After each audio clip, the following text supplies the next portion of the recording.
આમ ખાવાની મજા આવે મને તો કેરી થી આખી હોય ને તો બહુ મજા આવે લે મળવા ન હોય ભગવાન દાંત શું કરવા આપ્યા ખાવા આપે કે કડવા નો આપે કડવા તો આપે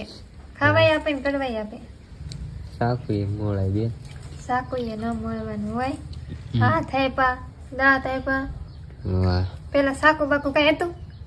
પેલાના જમાનામાં કઈ હતું કવાડ્યું કવાડી થોડા દઈ એમ કાપતા હોય હતી ને કઈક બાકી તો માંડી છે ભૂખ લાગી ગઈ એમને બે ભરું ને દાળ ભાત બને છે વાર લાગશે તો માંડીને હું ખાઈને પછી હવે આશુને બહુ ભૂખ લાગી મને તો બહુ જ લાગી કે વન લાગી હતી 6:30 થઈ ગયા કે ઘડિયાળે બેન પડી ગઈ ઊભી રહી ગઈ ઊભી રહી ગઈ ઊભી રહી ગયા પાર એમાં હલ્લી રહી છે પવન ની મારી ઘોડે બસારી હાલતી ને પડતી